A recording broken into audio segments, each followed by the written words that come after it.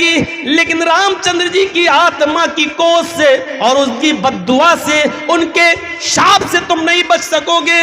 سنو سنو، ایک انسان کے قتل کو پوری انسانیت، ایک منشیہ کے قتل کو پوری مانوتا کا قتل، ایک انسان کے قتل کو پوری انسانیت، پوری دنیا کا قتل کہہ رہا ہمارا قرآن۔ اس سے بڑا سماجک دھرم اور اس سے بڑا انسانیت کا علم بردار دھرم کہاں ملے گا؟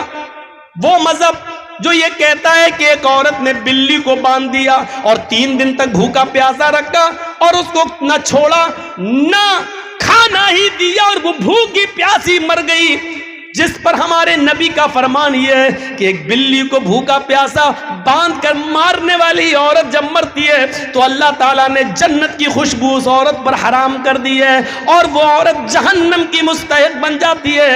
ایک بلی پر ظلم کرنے والی کو ہمارا اسلام جہنم کا حقدار بنا رہا ہے، مستحق بنا رہا ہے، اس کے اوپر جنت کی خوشبو کو حرام کر رہا ہے۔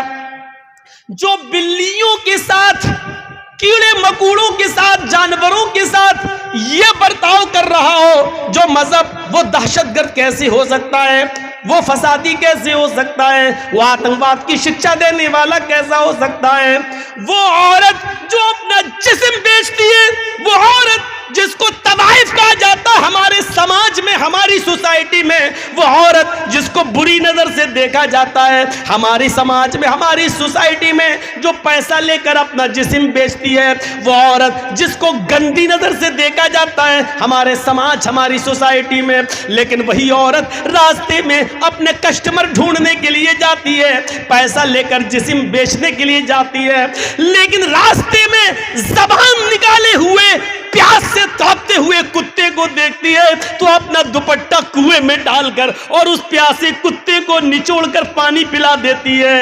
اس رب کی رحمت جوش میں آتی ہے۔ اللہ کے نبی فرماتے ہیں اللہ تعالیٰ کو اس طوائف کی، اس بد چلن کی، اس فاحشہ کی یہ نیکی بھی، یادہ بھی اتنی پسند آئی کہ اس عورت کو اسی نیکی کی وجہ سے اس نے جہنم سے آزادی دے دی اور اس عورت کو جنت کا مستحق بنا دیا۔ ایک بلی کو باندھ کر مارنے والی جہنم میں، اور طوائف ہو کر، بد چلن ہو کر ایک کتے کو پانی پلا دینے والی عورت پر جہنم حرام کر دی اور اس کو جنت کے اندر داخل کر دیا۔ سوچو میڈیا والوں، یہ خوبیاں بھی کبھی کبھی لکھ دیا کرو، اسلام کی یہ سچائی بھی بیان کر دیا کرو، شاید رام کی آتما خوش ہو جائے اور تمہارے لیے کچھ اچھا سوچ لے۔ سوچو تو میڈیا والوں، کم سے کم مرنے کے بعد تم کتا اور بلی اور چوہا تو نہیں بنو، پھر دوبارہ منشیہ اور انسان بن کر پیدا ہو جاؤ۔ یہ بھی تو کم سے کم بیان کر دیا کرو، یہ بھی تو لکھ دیا کرو جو اسلام ہمیں یہ تعلیم دیتا ہے۔ ہاں اس ابو سعید خدری کے بارے میں سنو۔ وہ ابو سعید خدری جو اللہ کے نبی کی لیٹرین قضاء حاجت کا لوٹا بندنا پکڑے ہوئے ہیں اور جنگل میں چلے جا رہے ہیں، اللہ کے نبی نے کہا لاؤ اب یہ لوٹا مجھے دے دو، اب یہ برتن مجھے دے دو اور تم یہیں بیٹھ جاؤ، میں جنگل میں جاتا ہوں اور لیٹرین سے قضاء حاجت سے فارغ ہو کر آتا ہوں۔ اللہ کے نبی برتن لے کر چلے گئے، اتنی دور نکل گئی کہ کسی کی نظروں میں کے سامنے نہ آئے اور 2 درختوں کی آڑ میں قضاء حاجت سے فراغت حاصل کرنے لگے۔ ادھر ابو سعید خدری جس پیڑ کے نیچے بیٹھے ہیں، اس پیڑ کے اوپر چڑیا کا ایک گھونسلہ ہے اور اس کے 2 چھوٹے چھوٹے بچے چینچی کر رہے ہیں۔ ابو سعید خدری اس پیڑ پر چڑھتے ہیں اور چڑیا کے وہ 2 چھوٹے چھوٹے بچے ان کو بہت خوبصورت لگتے ہیں، ان 2 چھوٹے چھوٹے بچوں کو لے لیتے ہیں اور اپنی مٹھی میں لے کر نیچے اتر جاتے ہیں۔ تھوڑی دیر کے بعد چڑیا آتی ہے، چڑیا گھونسلے میں دیکھتی ہے کہ میرے بچے نہیں ہیں لیکن بچے چینچی کر رہے ہیں۔ چڑیا کے کانوں میں پیڑ کے نیچے بیٹھے ہوئے ابو سعید خدری کے ہاتھوں میں بچے نظر آ جاتے ہیں۔ چڑیا اپنے منہ کا دانہ پھینکتی ہے اور چینچی کرتے ہوئے نیچے آتی ہے اور وہ چڑیا ابو سعید خدری کے سر پہ اپنے پر مار رہی ہے، گویا کہ وہ اپنے بچوں کو لینا چاہتی ہے کہ اے ابو سعید میرے بچوں کو میرے حوالے کر دو، گویا کہ وہ اپنے پروں سے یہ کہہ رہی ہو۔ ادھر سے اللہ کے رسول لیٹرین سے فارغ ہو کے آ رہے ہیں، دیکھتے ہیں کہ چڑیا اپنا پر مار رہی ہے اور اپنے بچے لینا چاہتی ہے اور ادھر ابو سعید خدری ان بچوں کو چھوڑنے کے لیے تیار نہیں ہے۔ یہ منظر دیکھ کر رحمت للعالمین کی آنکھوں میں آنسو آ جاتے ہیں اور کہتے ہیں ابو سعید اس چڑیا کی داستان تم نہیں سمجھ رہے ہو، یہ چڑیا تمہارے سر کے اوپر اڑ کر گردش کر رہی ہے، طواف کر رہی ہے، پر مار رہی ہے، یہ تم سے اپنے بچے مانگ رہی ہے۔ جس طرح ہمیں اپنے بچوں سے پیار ہوتا ہے، ہمیں اپنے بچوں سے محبت ہوتی ہے، ان پرندوں کو بھی اپنے بچوں سے محبت ہوتی ہے۔ ابو سعید تم ان کے بچے واپس کر دو۔ اس چڑیا کا ایک بچہ چھوڑتے ہیں ابو سعید، چڑیا جھٹ سے اپنی چونچ سے اس بچے کو پکڑتی ہے اور اڑتی ہوئی گھونسلے میں رکھ دیتی ہے، اور پھر دوسرا بچہ لینے آتی ہے۔ ابو سعید نے دوسرا بچہ چھوڑا، اس چڑیا نے چونچ سے دبایا اور پھر دوسری اپنے بچے کو بھی اسی گھونسلے میں لے گئی۔ ابو سعید خدری کا بیان ہے، چند دنوں کے بعد میں نے سوچا کہ چلیں اسی جگہ پہ چلیں، کچھ دانا لے کر، چڑیا جو کھاتی ہے وہ دانا لے کر چلیں اور گھونسلے میں ڈال دیں۔ لیکن 2-3 دن کے بعد جب ابو سعید خدری اپنے پاس سے کچھ دانا لے کر چڑیا کے کھانے کی غذا